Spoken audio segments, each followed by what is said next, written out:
In retail, change isn't just a part of the job. It is the job. Every day, retailers adapt to a world that's constantly changing.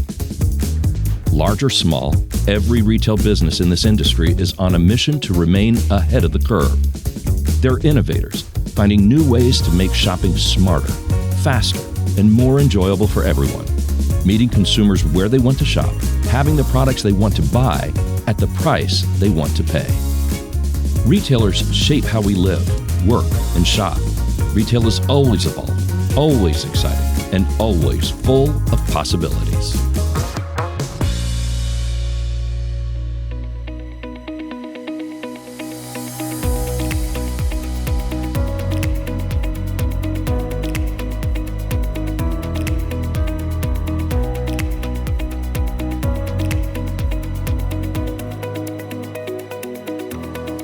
Welcome to the National Retail Federation's 6th Annual State of Retail and the Consumer.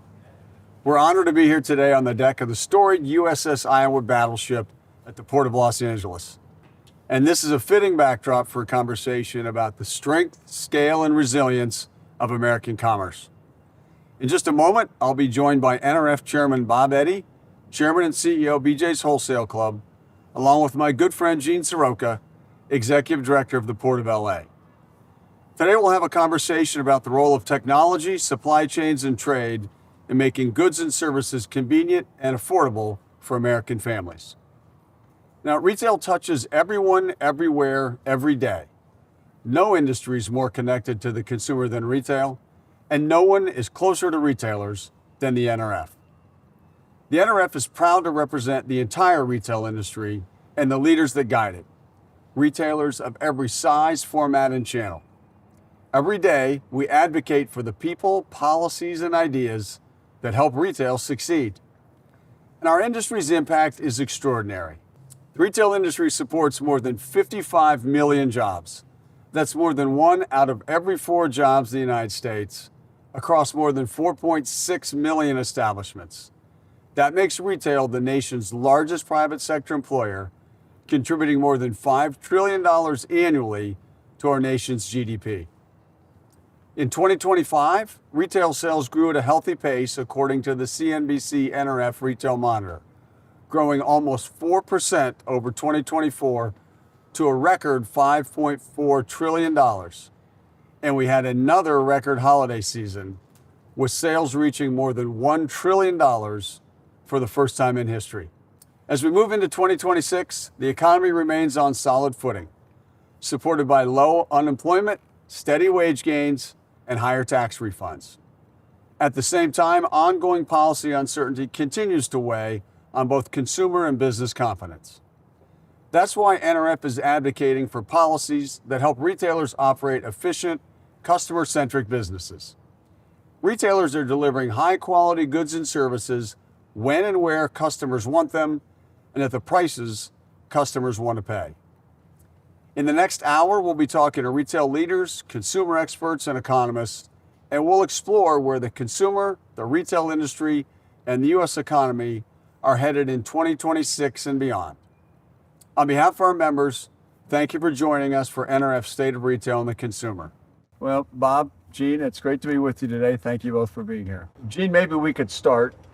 We've talked about this for many, many years together, but the Port of LA is the busiest container port in the United States. You handle more than 10 million containers each year. But that's two-way traffic. I mean, there are goods coming in, goods going out. That's evolved. The mix has changed over the years. Maybe we could just start with you sort of setting the stage for us about the Port of LA, what comes in, what goes out, and to and from what kinds of places are those all going? Oh, Matt, this truly is an economic engine for the nation. The cargo that traverses our port reaches each and every one of our nation's 435 congressional districts, making this a conversation of national significance. On the import side, retail goods to big name branded companies and small family-owned businesses and everybody in between. On the export side, agricultural products, recyclables, and of course, those empty containers going back to Asia to get ready for the next round of imports. And that's evolved over the last few years, right? The mix has changed. Can you talk a little bit about that and maybe a little more detail on how you've seen the evolution, both in terms of the kinds of places from which U.S. companies are sourcing, but also the kinds of goods that are going out of this port into other places around the world? Yeah, it certainly has changed. Go back to 2018, 60% of our business portfolio was with China. Today it's 40% and dropping, yet we're still growing. An uptick in cargo that's coming in from places like Vietnam, Malaysia, Indonesia, and other Southeast Asian nations. And although China is still very important, it's 2.5 times the size of our second biggest trading partner, Japan. On the export side, still pretty similar with ag, recyclables, and industrial products, but those have also seen a dip in the past several years due to the ongoing policy changes and trade negotiations with other nations. Yeah, and I think, Gene, that really reflects what we've seen across the entire economy, and certainly for retail businesses and for our member companies. And Bob, I know you source from a wide variety of locations for BJ's.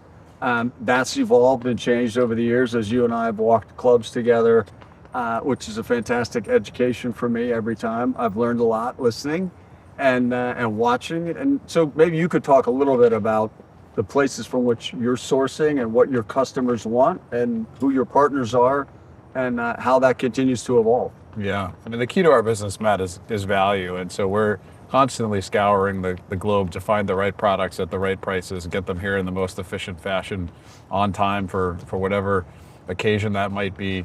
We source from all over the world. Maybe about 5% of our goods come from China and many more other countries along the way. Probably our biggest trading partners are actually Canada and Mexico at this point.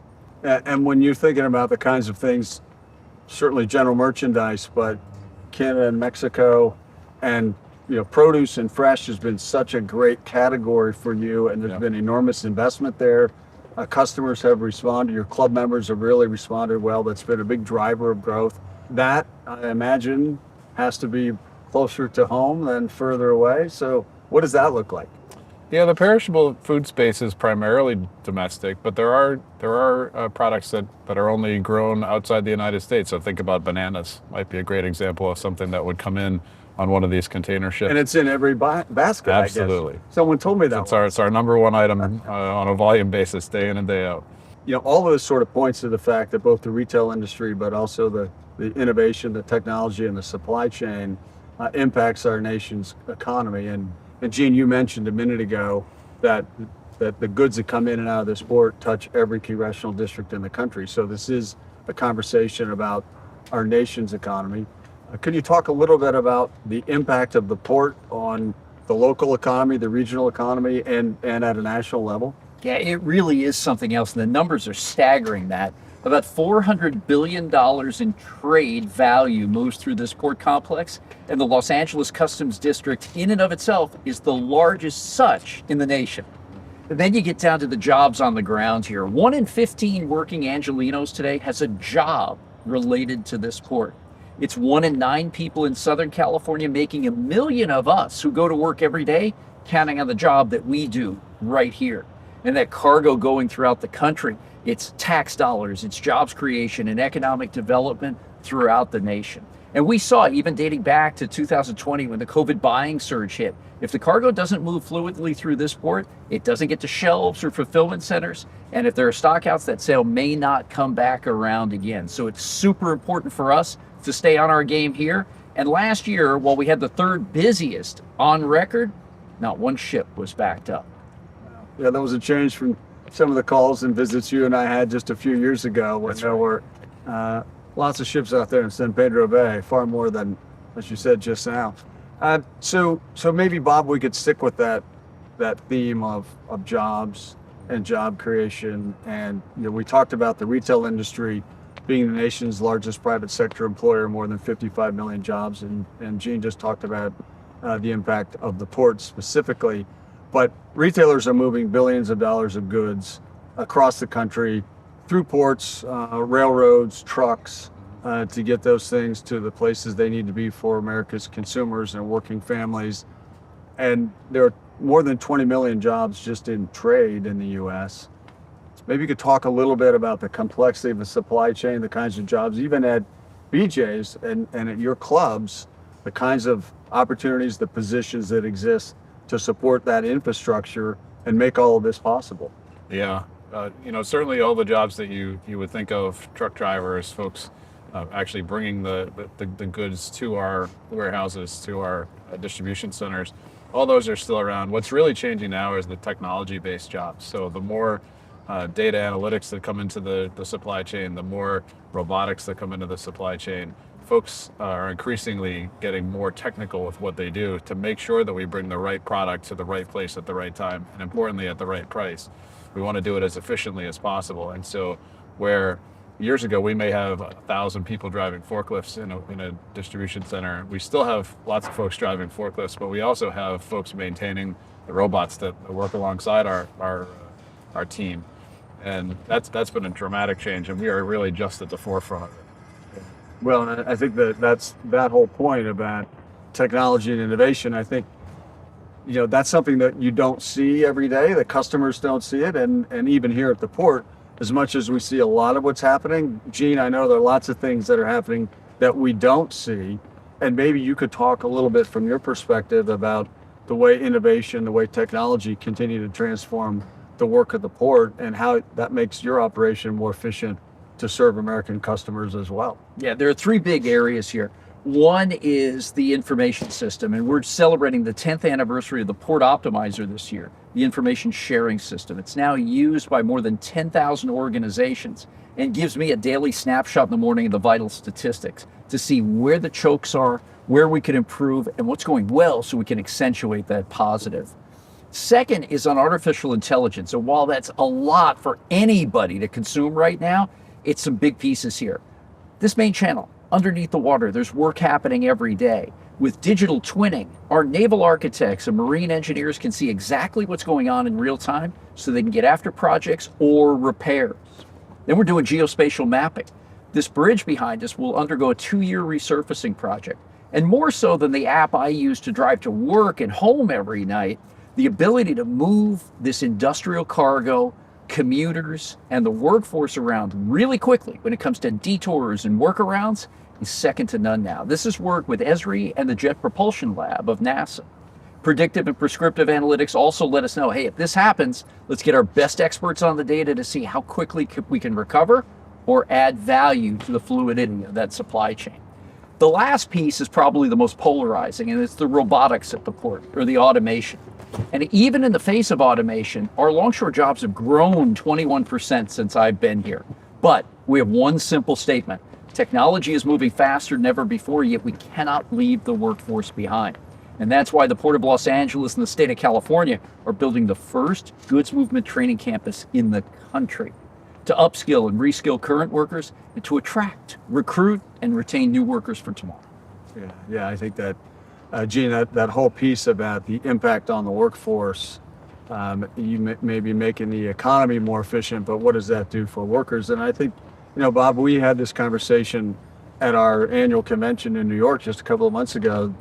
Our entire show is about technology and innovation, and in a big way about AI this year, even bigger than ever. And, there's technology and innovation that is job creating. It just lets people move into new kinds of jobs maybe we can't even predict at the moment, but higher paying jobs, and let them really apply their skill set. So, Bob, as you think about technology and innovation in BJ's and with your team, how do you think about some of those jobs and the way innovation technology creates new opportunities, both for the employment side, but also the efficiency of the business and for consumers and affordability? Yeah, I mean, we're a growing company, Matt, so we're trying to get as efficient as possible to serve even more customers every single day. And so when we think about technology, it really is through that lens. And Gene mentioned digital twins as a one example. You've seen the robot we have going around our stores. Tally maps the entire store in addition to a number of other things, and she tells us what's in stock, what's not in stock, what needs some help, what needs a price sign to be fixed, all these different things. But the really innovative thing we've used it for is to find the most efficient path that one of our employees can go and pick someone's order for them.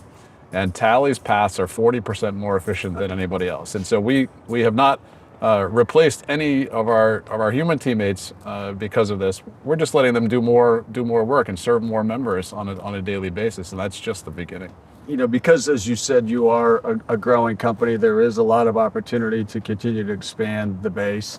Maybe just for a minute, talk about the current BJ's footprint, store count, things like that, and the way in which you see the opportunity to grow and how this all fits into utilizing the supply chain and innovation. You know, you sort of touched on it, but maybe you could elaborate on that a little bit. Yeah, so we're a little bit over 260 clubs at the moment. We, when I started as CEO 5 years ago, we were just a bit over 200. So we've done a nice job growing in the last 5 years, and we have the biggest real estate pipeline we've ever had in the company's history. So we're continuing to march westward into new markets.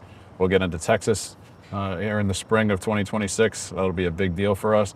And obviously that provides all sorts of challenges from a supply chain perspective. All of our supply chain is really northeast and the East Coast, given that's where our club footprint is. But as we go westward, we need to think about those things differently. So we're actually building another warehouse. We were talking about it earlier in Ohio. That will be full of automation. And you think about where most of these products that we sell are made, they're in the middle of the country. We were trucking them to the East Coast to our distribution facilities to truck them back to our new clubs in the Midwest. And so now we can do that in a much more efficient fashion. Again, trying to get stuff there faster, cheaper, and allow our members to really benefit from that. So the expansion is there also, though, because there's market opportunity and as much as it's been, I guess in some ways, a challenge for every retailer to meet the expectations that customers have today, that also creates opportunities for retailers and for businesses that are able to meet and exceed those expectations. And you know, in the time you've been not just as CEO of the company, but you've been with the company for many years, you've seen customer expectations evolve and change pretty dramatically.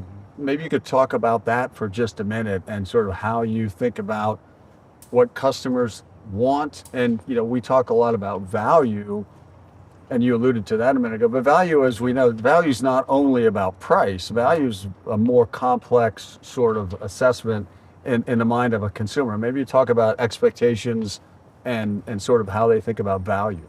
Yeah, for sure. Value is the cross section of price and product and how we bring it to life. And certainly there's a lot of focus on affordability these days, and there should be. The club channel is a wonderful place to provide low prices, and we do our best every day to do that. But it's not just about the price. It's about how we can provide the best item along with it and do it in a convenient fashion. So, 10 years ago when you went to a club store, you couldn't order on your phone, you couldn't have it delivered to your house, you couldn't have your order picked for you.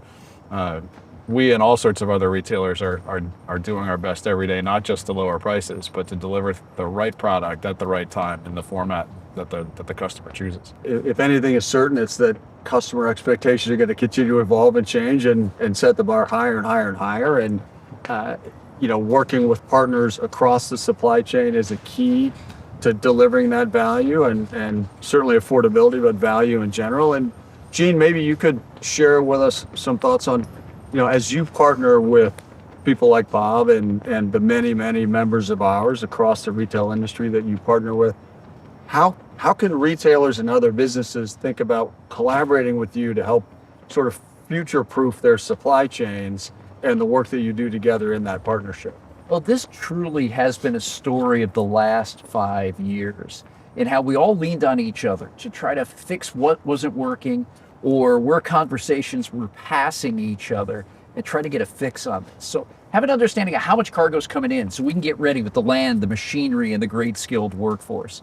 What's the split in this cargo? How much is going to stay here in and around this 20 million of us that live in Southern California? How much is going to run through the 2 billion square feet of warehousing just 50 miles up the freeway? And what's going to get loaded right on dock on these rails to get out to big distribution centers throughout the country? Having a little bit of an eye on that not only allows us the dexterity on the day-to-day basis, but where to invest for the future. In making sure that investment, which is not just turnkey or overnight opening of gates, really is in sync with how the American economy is growing and how our partners want us to react. Yeah, and Gene, you've got customers too, just like Bob does, just like all retailers, and they've got changing expectations and needs and requirements, and you've got competition to a certain extent, although you are the largest and you are the most logical for many of those goods. But it's true, it's a constant evolution and an investment that has to occur over and over and over again, and that requires prioritization. And I know, Bob, you talk to your counterparts, CEOs of other retail companies every day across the NRF and across the industry, and other leaders in the business community. But as you think about the year ahead, knowing what we know about where consumers are, where the economy is, the policy uncertainty that we're still navigating, how would you think about advising someone sort of these are priorities for success, particularly in the retail business, without giving away all of the BJ's secrets? Look, I think it starts with our member, our consumer, right? We try to do everything for that member that we can, whether it's bringing in the right product, bringing it in a timely fashion, giving them the right value on that product. But if you're in a different part of retail, it might be a different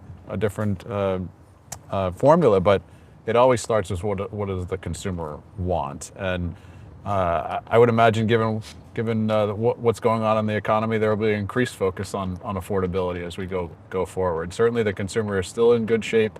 Consumer is still spending. There is some pressure on the low-end consumer, but the economy overall is doing pretty well. So anybody in this business needs to stay on their toes. It's been pretty dynamic over the past 5 years, and I don't think this year will be any different. Yeah, the only thing, what's the prize for first place in the pie eating contest? More pie. More pie. So another one I learned from the chairman. Well, Bob, thank you for being here with us. Thanks for your leadership as chair of our board and for your insights today. I'm really, really grateful for the partnership and the chance to continue to learn from you and work with you. And Gene, thanks for hosting us here. This is a fabulous location. A great partnership that goes back many, many years, and it's more important now than ever. So, Gene, to you for hosting, and Bob for your leadership. Thank you both so much for being here today for part of this conversation. And we'll continue our conversation now. We're going to hear from a few Gen Z consumers about their shopping habits and how they're using AI in their shopping journeys.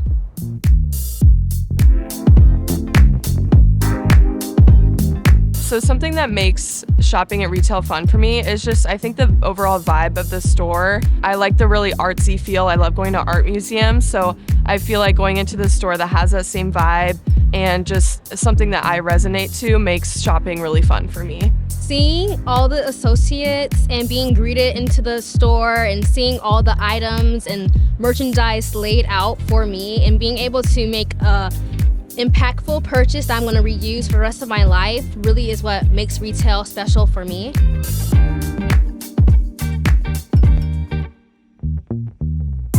So I think one way that AI is currently working on improving the shopping experience is with apps, like fashion apps that helps you shop around. So you can ask for a specific outfit that you need. Like I'm going to New York City this weekend and I just needed an outfit planned out for that, and it helps you pick out from different brands. I am hoping that AI will make the shopping experience more individual for shoppers. Like you're able to curate what you really, really want. I feel like I can get really overwhelmed when I open like a store website. So I feel like if AI could generate like things that I could see myself wearing, that would be really helpful and like really streamline the shopping process for me.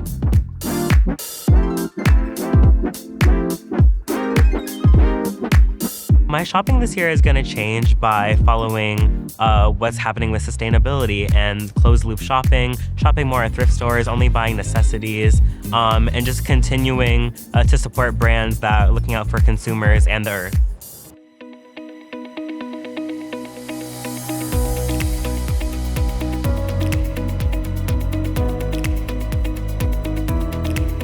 Gen Z. We've been talking about them since they could first swipe a screen or click a like button. But in many ways, we are at a pivotal point for this generation. The oldest are on the cusp of turning 30, while the youngest are transitioning into high school. They're not kids anymore. They're teenagers, college students, and young adults. And it shows in their spending habits and their sentiment. We see them increasingly influencing holiday traditions, differentiating themselves in how they manage costs, and leading the adoption of AI tools and platforms. To dive into these trends, I'm sitting down with two Gen Z experts, Pinterest's Director of Consumer Product Marketing, Rachel Hardy, and YPulse's Chief Content Officer, Mary Lee Bliss. Thank you both for being here. Let's dive right in. There's obviously a lot of uncertainty right now in the broader macro environment, but also on the individual level, particularly when we look at lower income consumers, which we know Gen Z tends to fall into. At the same time, we're also seeing consumers spending around moments of joy. They're looking for ways to treat themselves. I'd love to hear from both of you. What are you seeing? How is this playing out for Gen Z? Do you see a generation that's more empowered, that's more skeptical, or that's just simply more exhausted by everything in 2026? Rachel, I don't know if you'd love to kick us off. Sure. And thanks so much for having me today. I think a lot of what you said does resonate. Gen Z is exhausted and the future is uncertain, and the idea of this 5-year plan no longer exists. And so their time horizon is more over 1 to 2 year period. And so they're really seeking comfort, nostalgia, and sort of indulgences in those small moments to take care of them. So I'd say a lot of self-care, simple pleasures, and comfort. Oh, that's really interesting. It also kind of ties in where we're seeing these shorter trend cycles and things like that. I haven't thought about the shortening of the 5-year plan. Yeah, that makes so much sense. We are constantly at YPulse surveying young consumers about their attitudes and their POVs. And our most recent data does show that the majority, over half, are not confident that the economy is going to improve this year, which no one should be surprised about. I'm not going to say they look at headlines and feel great, but that being said, they are looking for those moments of joy. And they're more likely than other age groups to say that the biggest financial priority in their lives right now is buying the things that they want. So treat culture is absolutely a huge part of their retail behavior. Think about the trinket trend. They're looking for accessible, unexpected, unique little pieces of joy. And they're getting that through small products a lot of the time. So certainly we don't see a lot of optimism, but that doesn't mean that they are not buying. Yes, it just plays out in a lot of what we're seeing too. We're seeing a generation, and it's sometimes easy to forget because we move on from things so quickly, but a generation that is still so formed by COVID compared to everyone else. This happened during a really critical point in their lives, and that impacts still their view of the economy and other things. But to your point, they're seeking out moments of joy, and I love that. Trinket culture, I think the idea of luxury and indulgence has really shifted. It's more everyday things and everyday, Absolutely. more frequent treats rather than our traditional idea of luxury. Yeah, it's not necessarily that huge splurge, but the more consistent purchases that they can have that little dopamine hit to kind of get through the weeks. We obviously can't talk about Gen Z or really about retail in 2026 without talking about AI. So we know that Gen Z is both excited by AI, they use it more than other generations, unsurprisingly, but they're also skeptical of it. So in retail specifically, where are you seeing AI add value for Gen Z, and where does it risk breaking trust? Rachel, I'll start with you again. Sure. I know Yes. there's been a lot that you all have done with AI in particular. Yes, absolutely. I'd say, so first of all, with AI, it can feel like AI is making a decision for you, and really quickly, especially with chatbots and sort of the quick and instant results that you get. But that also leads to impulse purchasing and purchasing that Gen Z doesn't really feel good about. And so actually we find that 70% of Gen Z who are shopping online feel a sense of buyer's remorse and regret immediately after. So that's kind of one piece of the trend. And then on the other, a lot of the AI tools out there are incredibly text heavy. And so Gen Z thinks in pictures. They grew up, on the internet in this visual space, and they don't always have the perfect query to ask for what they're looking for, but they do know when they see the right thing how it makes them feel, or they have a sense from the visual inspiration. Yeah. And so at Pinterest, we're really invested in visual AI, and we've just launched a new tool called Pinterest Assistant. It's a visual-first AI conversational tool that helps users make decisions and purchases. And so we really want this dialogue to be visual so that people can respond and interact and then find things that they truly love. So I think on the flip side, AI is wonderful because it helps people make decisions, get to information faster, but it's really important to preserve their autonomy and their taste and help them make decisions that fit into their life. It's really, actually, the last time you were on a panel with me, you said something that has actually stayed with me for the last couple of years, which is that increasingly online is a place where people aren't surprised because it's increasingly driven by algorithms. And so it's fun to see this visual search and visual kind of surprise and delight occurring not just in the store, but also online in new ways. But I didn't mean to cut you off there. No, really, it all how are makes you a all lot. tracking AI and how Gen Z is feeling about it? Well, we're surveying them about AI in almost every one of our behavioral surveys because it's impacting so much of their behavior and so much of what brands want to understand about them. Mm-hmm. So our data at YPulse shows that the majority, 77%, feel that AI has a more positive impact on the world than negative. So generally their feelings about AI are good. But of course, there are negatives and they're aware of them. Misinformation is the number one thing that they're worried about.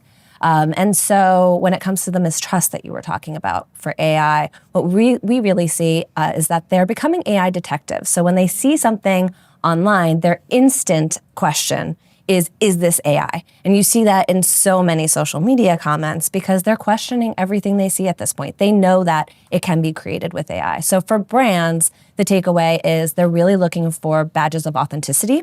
And we see a lot of brands leaning into this with made by human labels or really kind of positioning themselves as anti-AI in marketing or models. And that's certainly one way to go. But because Gen Z is not anti-AI, you don't have to go in that direction. It's the transparency they want. So 78% of Gen Z consumers, according to YPulse data, want labels on posts on social media that are created with AI. That's not a rule on any social platform, but they want that transparency.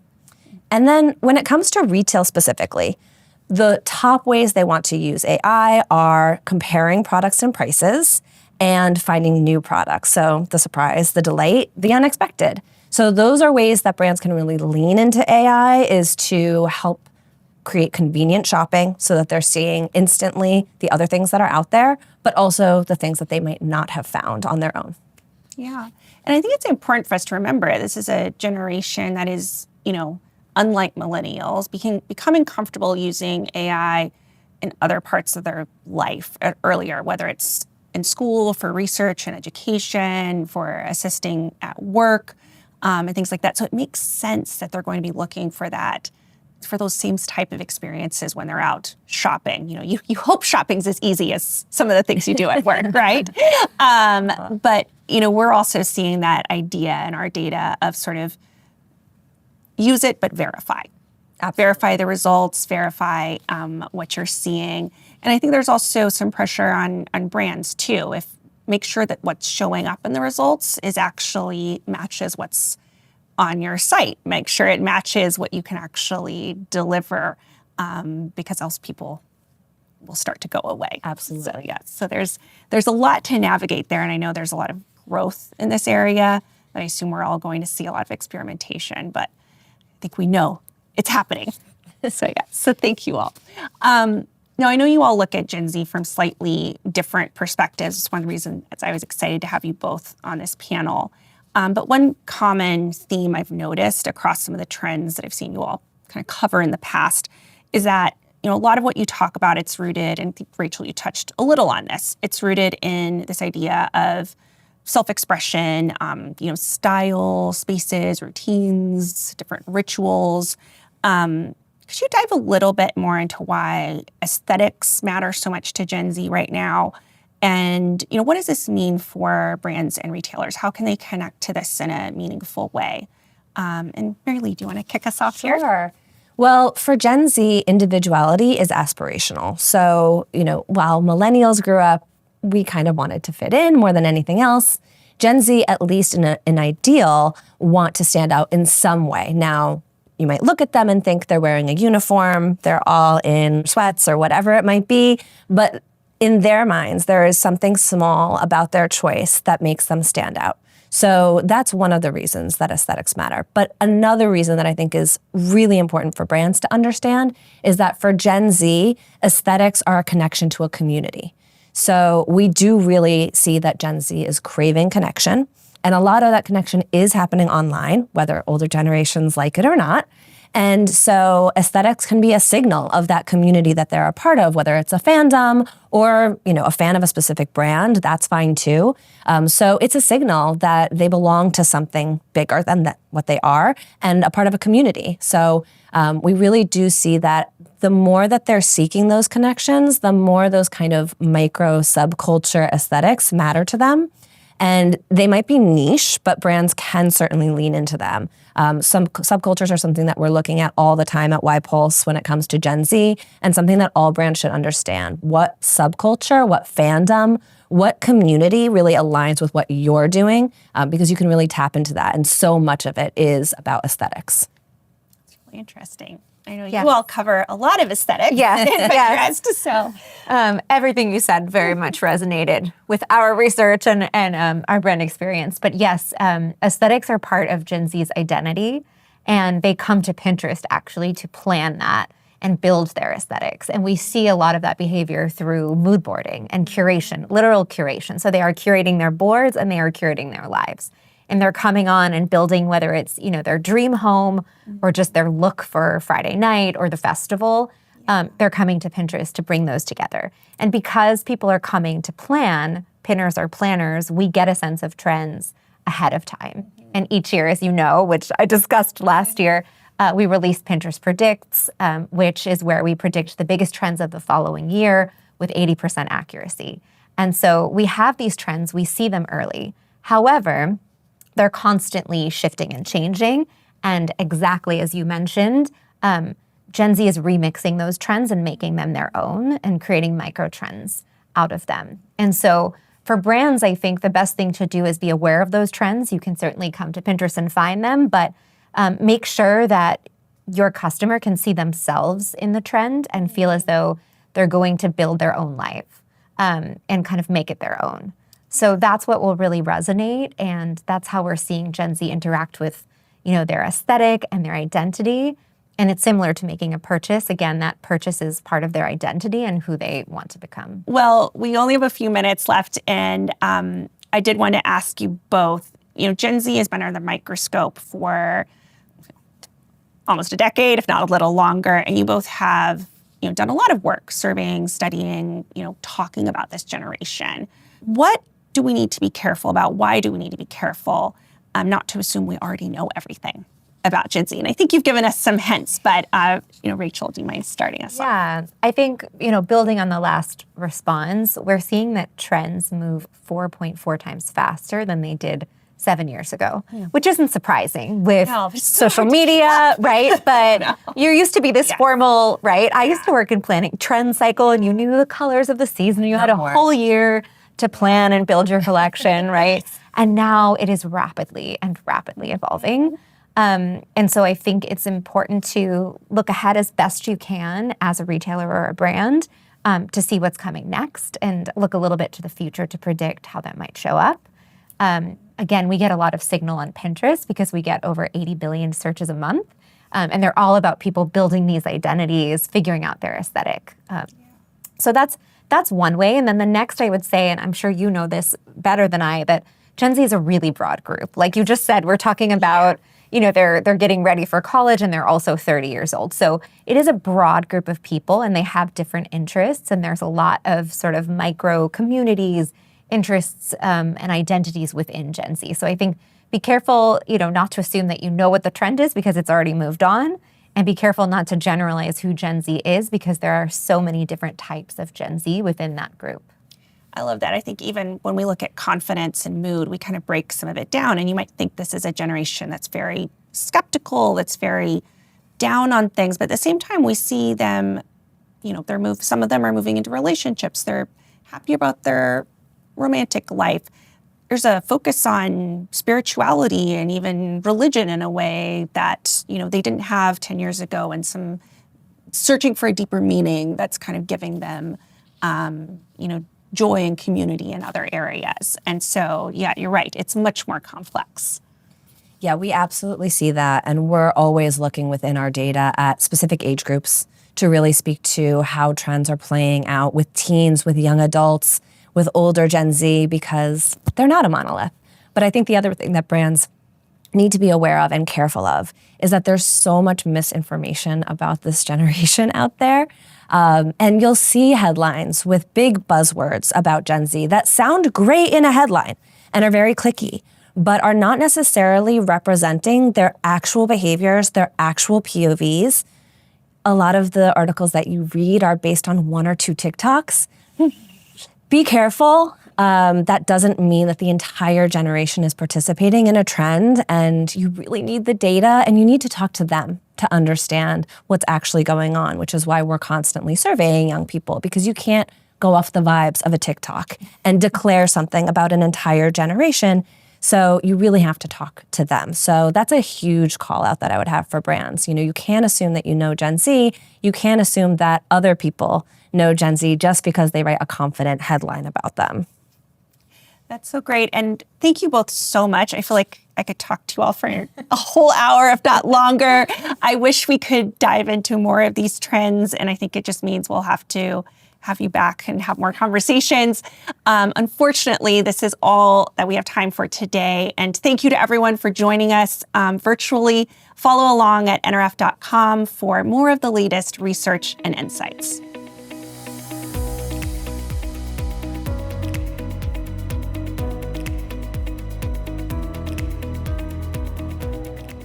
Thank you for joining us. Today, we're going to discuss our outlook for consumer spending and retail sales in 2026. This year, we've taken a slightly different approach to producing our annual sales forecast by partnering with Oxford Economics, the world's foremost independent economic advisory firm. We believe the deep retail experience of NRF, combined with Oxford Economics' skill set, will help us sharpen the economic outlook for the retail sector. Now, it is important to acknowledge the challenges posed by the ongoing tensions in the Middle East. There is currently too much uncertainty to factor these events into our forecast, but we will continue to assess potential impacts and issue a reforecast if circumstances dictate. So where does that bring us? Well, in 2026, we are expecting retail sales to grow by 4.4% over 2025. It's worth noting that our estimate uses NRF's own definition of core retail sales, which excludes auto dealers, gas stations, and restaurants. Now, before digging into the data that underpins this analysis, let's look at some context for what this 4.4% represents. Over the last 10 years, excluding the pandemic period from 2020 to 2022, when growth was atypical, retail sales growth averaged 3.6%. So 4.4% growth in 2026 represents a stronger than normal year. Now, what's guiding our forecast? The US economy was a bit up and down in 2025. However, the one bright spot through these ups and downs was the consumer, whose continued spending was a key economic driver in 2025. We expect this strength to continue in 2026, with consumer spending once again providing key support for the economy. In the first half of 2026, we expect a degree of stimulus to spending driven by larger refunds from tax cuts in the Working Families Tax Cut Act. Now, although we expect inflation to remain elevated in the first half of the year, inflation should fall off by Q3, providing a bit of relief to consumers in the latter half of the year. While at a macro level, we continue to expect the consumer to be strong, we also anticipate that this will not be uniform across all income groups. As was the case in 2025, the consumer is likely to remain bifurcated, with higher income households accounting for more of the growth than lower and middle income households. It is worth mentioning that our forecast is presented in nominal terms. This means that we do not deflate our growth rate by the rate of inflation. And while we do expect inflation to remain above the Fed's target for the year, we also expect goods inflation will remain in a slightly lower band, meaning that a significant proportion of NRF's forecasted growth will actually be real growth and not just an inflation-induced rise in spending. We continue to expect a weaker labor market, with non-farm employment remaining muted for much of the year. Now, despite this, we do not anticipate a significant impact on the unemployment rate, which should remain below 4.5%. The disconnect between GDP and the labor market should remain pronounced throughout the year, with GDP growth rising mainly from productivity improvements. While we don't foresee significant improvements in consumer sentiment, we have commented previously on the disconnect between sentiment and actual spending.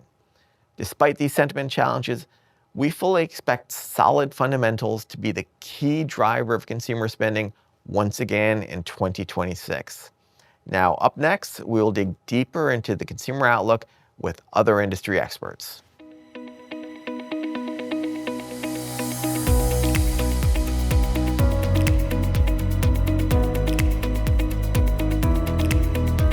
So I'm thrilled to be here today, joined by two distinguished colleagues. We have Josh Friedlander from the U.S. Travel Association and Chad Moutre from the National Restaurant Association. Thank you so much for being here today. Thrilled to have you guys. Thank you for having us. Before we get started, I'd love to hear a little bit more about your association and the role that it plays in your industry. So the National Restaurant Association is the largest trade association devoted to restaurants, of course. 1 out of 10 Americans work for a restaurant, so this is certainly a very vital part of the overall U.S. economy.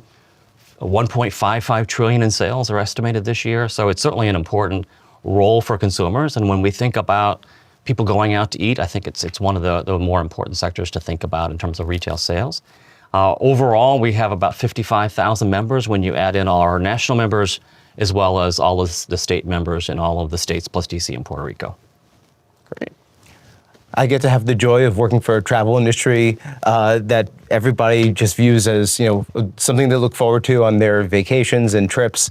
The travel industry is a very broad umbrella. It includes everything from hotels and airlines to attractions and destinations and everything in between. Our association represents over 1,000 companies and destinations, and collectively, travel accounts for $1.3 trillion of spending in the United States each year. Wow. That's fascinating, and I think it's so important that we here are representing different associations, different industries, but we all work with the consumer. We all look at the consumer, but through slightly different lenses. So earlier we forecast that retail sales would grow 4.4% this year, which is a strong number.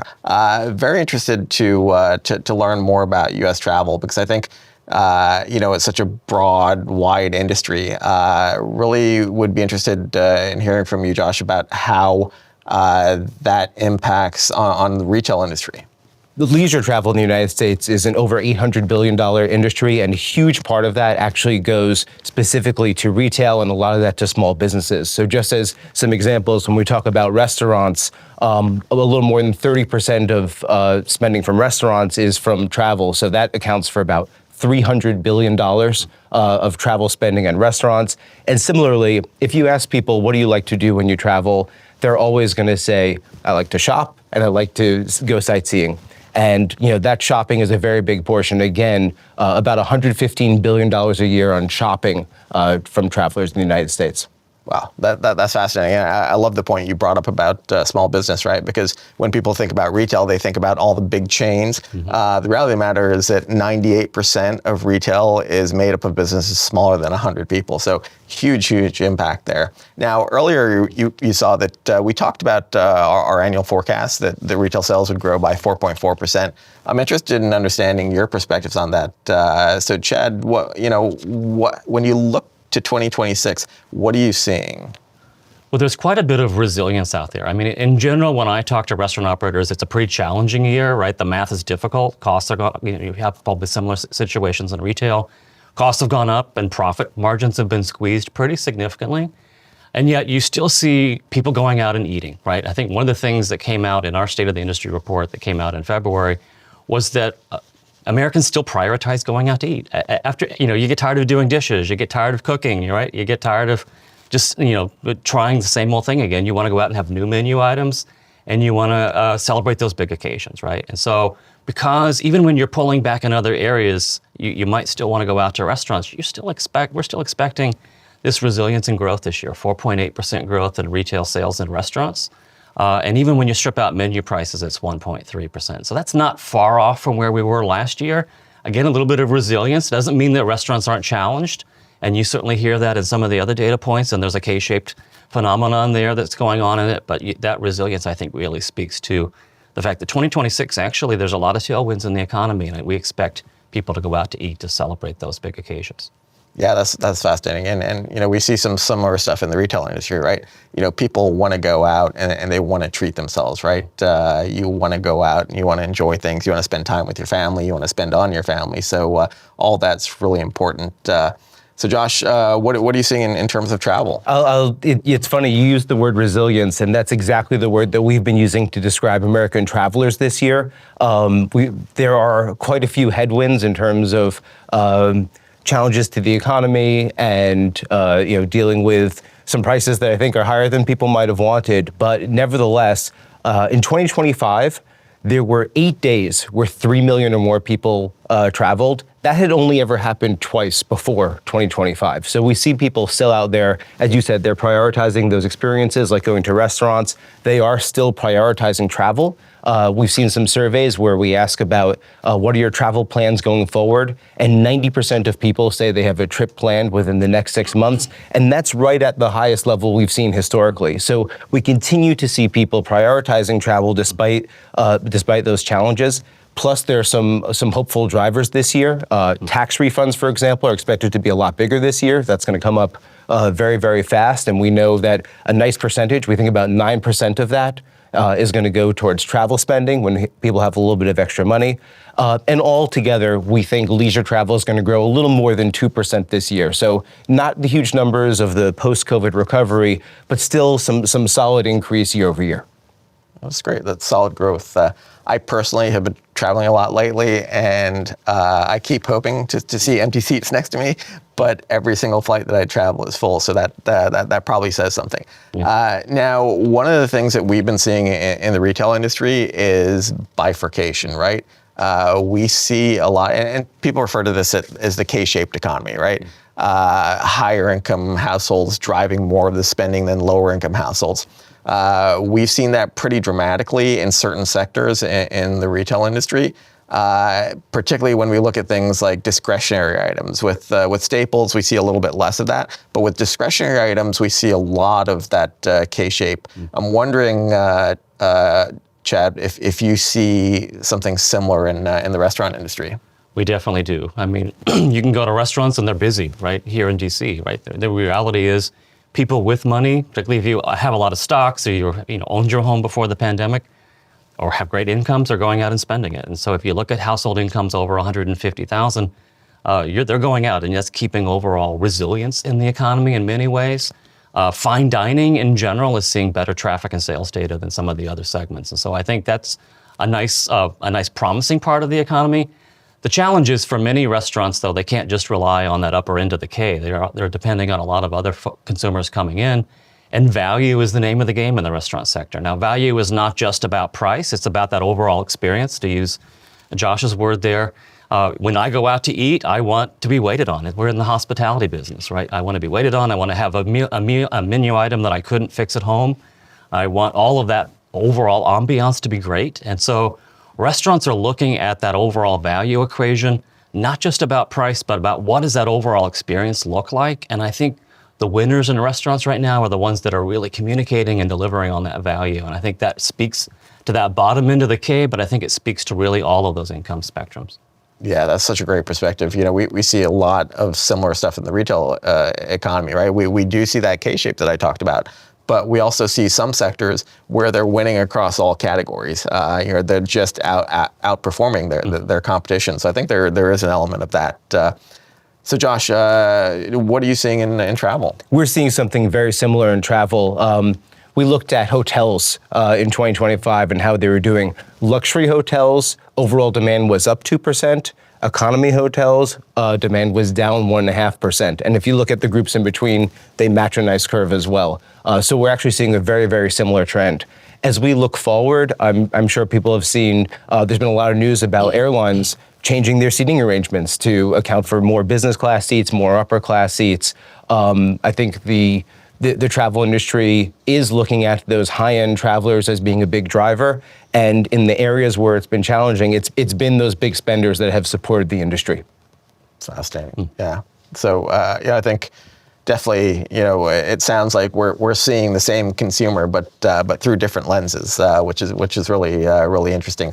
What we also see in retail is some generational differences, right?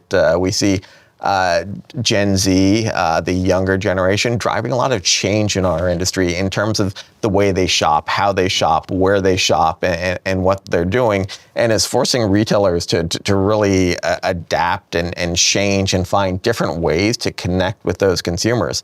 I'm wondering, Chad, if you see anything similar in restaurant. Definitely we do. And I think when you think about the off-premise sales, that's takeout, drive-through, and delivery, that has really grown phenomenally since the pandemic. Part of it is that because restaurants were closed at the early part of the pandemic, you really had no choice but to do all of those options. But you've seen, even not just in limited service, where roughly 90% of sales are off-premise sales right now, you've seen in the full service segment it grow from about 12% to 35% in the last 6 years. And so you're seeing full service restaurants saying, I've got to be in that business, right, of doing takeout, delivery, and drive-through. And why do I bring that up? Because the people driving that are largely Gen Z and millennials, right? When we go out and we ask in our consumer surveys, 2/3 of Gen Z, I believe it's Gen Z or millennials, I think it's Gen Z, say that off-premise, doing those takeout orders are an essential part of their lifestyle, right? I'm Gen X. I think it might be an essential part of my lifestyle too, but you're certainly seeing those generational differences. And not only do you see it in terms of that essentialness, but it also speaks to the technology that they're using, right? They're much more prefer to do purchases with apps. That ease of payment, the ease of being able to order, all has become this kind of natural shift. Younger generations are willing to pay up for the convenience of having something delivered to them in ways that maybe those of us who are older might not be, right? We'll look at, why would I do that when I can just walk over there or drive there?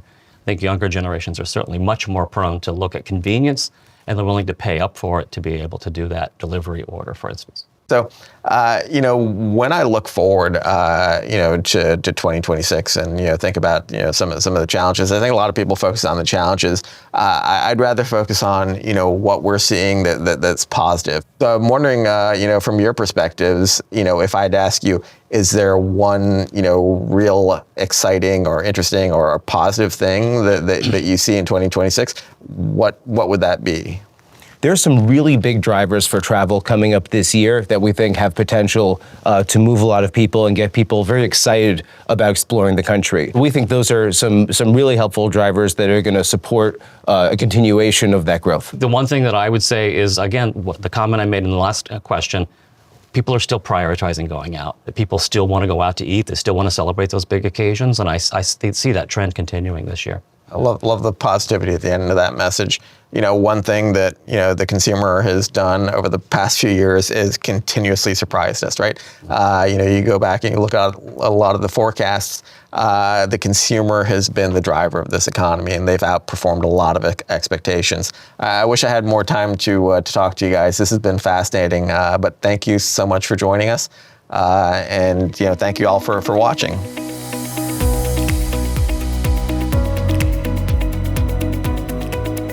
Well, thank you, Mark, Chad, and Josh, for your insights. Here at the Port of LA, it's been an extraordinary day. We saw and heard firsthand how technology and innovation enable retailers to move products quickly, efficiently, keep shelves stocked, and most importantly, to maintain affordable prices for consumers. This brings our 2026 State of Retail and the Consumer program to a close. We look forward to seeing many of you in Singapore in June for Retail's Big Show Asia Pacific, and in Paris in September for Retail's Big Show Europe. On behalf of the NRF, our staff, our leadership, and all of our members, thank you for joining us today. We look forward to seeing you again very soon.